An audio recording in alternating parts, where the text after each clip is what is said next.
আসসালামু আলাইকুম viewers, welcome to my channel Rukhsana সেলাই ঘরে আপনাদের সবাইকে স্বাগতম। আজকে আপনাদের দেখাবো কামিজ কিভাবে কাটতে হয়। তো আমি অফলাইন আগে থেকে কামিজটা ভাঁজ করে নিয়েছি। তো দেখেন, আমি প্রথমে পুটের মাপটা আমি 6 ইঞ্চি পরিমাণ নিয়েছি। এখন ওইখান থেকে আমি হাতার মাপটার জন্য 7 ইঞ্চি পরিমাণ মার্ক করে নিয়েছি। এখন গলাটা আমি মার্ক করব। গলা হচ্ছে চওড়া নিয়েছি আমি 2.5 ইঞ্চি পরিমাণ এবং লম্বা নিয়েছি 6 ইঞ্চি পরিমাণ। আমার থ্রি পিসটা হালকা, সেই কারণেই হচ্ছে আপনার মার্ক করাটা বোঝা যাচ্ছে না। এখন আমি বডির মাপটা নিব। বডিতে আমি হাতার ওইখানে যে মার্কটা করেছিলাম ওইখান থেকে নিব আমি 9.5 ইঞ্চি পরিমাণ। তার থেকে 4 আঙ্গুল নিচে আমি 9 ইঞ্চি পরিমাণ নিব এবং কোমরের মাপটার জন্য আমি পুট থেকে 14 ইঞ্চি পরিমাণ মার্ক করে নিব এবং 19 ইঞ্চি পরিমাণ মার্ক করে নিব। 14 এখান থেকে আমি কোমরের মাপটা নিব। এখান থেকে আমি নিয়েছি 8.5 ইঞ্চি এবং যেখানে ফাড়া হবে সেখানে নিয়েছি আমি 9.5 ইঞ্চি। মানে আপনার হাতার ওইখানে যে মার্কটা করেছিলাম আপনার ফাড়ার ওইখানেও সে একই মাপ হবে, আপনার 1/2 ইঞ্চি কম বেশি হতে পারে। এবার নিচে ঘেরের মাপটা নিব। ঘেরের মাপটা নিয়েছি আমি 12.5।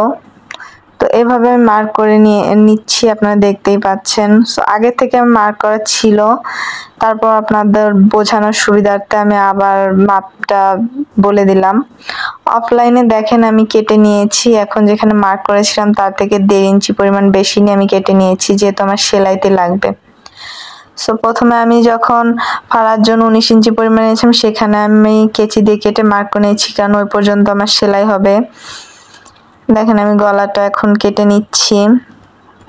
পিছনের পাটটা আমি ছোট গলা দিব, সেই জন্য আমি আলাদা করে এভাবে বসিয়ে কেটে নিচ্ছি, আপনারা দেখতেই পাচ্ছেন। সো আমি মুখে আর বললাম না যে কিভাবে কেটেছি। অফলাইনে আমি গলার পটিটা কেটে নিয়েছি, এটা ভিডিওটা আমার ডিলিট হয়ে যায়, সো সেই জন্য আপনাদের দেখাইতে পারলাম না। এখন আমি হাতার কাপড়টা কাটবো। তো হাতার কাপড়ে আমি 17 ইঞ্চি পরিমাণ নিয়েছি। আমার মেন ঝুল হচ্ছে 15 ইঞ্চি পরিমাণ আমি রাখবো, সো 2 ইঞ্চি আমি বেশি নিয়েছি যেহেতু সেলাইতে যাবে। তো দেখেন আমি 17 ইঞ্চি পরিমাণ নিয়েছি। ওইখান থেকে আমি মার্ক করে সোজা দাগ টেনে দিব। তারপর ঠিক তার অপোজিটে আমি 3 ইঞ্চি পরিমাণ মার্ক করে সেখান থেকে আমি বাঁকা করে মার্ক করে নিব। আপনারা দেখতেই পাচ্ছেন কিভাবে আমি বাঁকা করে মার্ক করে নিচ্ছি। সো আপনারা যে যে ডিজাইনের হাতা করবেন সেই ডিজাইনের মাপ নিয়ে নেবেন। সো আমি মাইক হাতা করব, সো সেই জন্য আমি সেই অনুযায়ী মাপ নিয়েছি। তো আমার এই থ্রি পিসটা হালকা কালার বলে তেমন মার্ক করা বোঝা যাচ্ছে না। আমি পরবর্তীতে আরেকটি ভিডিও আনবো, তো সেটা ডিপ কালারের উপর করব যাতে আপনাদের বুঝতে অসুবিধা না হয়। সো আমার ভিডিওটি কেমন লাগলো সবাই জানাবেন, কমেন্ট করে সবাই জানাবেন এবং আমার ভিডিওটি ভালো লেগে থাকলে একটা লাইক দিবেন।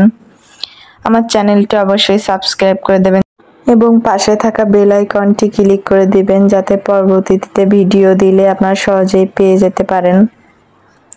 সো ভিডিও এ পর্যন্ত। এমনিতেই ভিডিও অনেক লং হয়ে গিয়েছে। দেখেন আমার কামিজটা কাটা কমপ্লিট। সো এখানে আমি অল্প একটু কেটে নিয়েছি যাতে এটা গোল হয়, যাতে ঝুলে না যায়, সেই জন্য আমি কেটে নিয়েছি। সো এই থ্রি পিসের উপর যদি কোশ্চেন থাকে তাহলে অবশ্যই আমাকে কমেন্ট করে জানাবেন। আজ এই পর্যন্তই, পরবর্তী নতুন ভিডিও নিয়ে হাজির হব। আল্লাহ হাফেজ।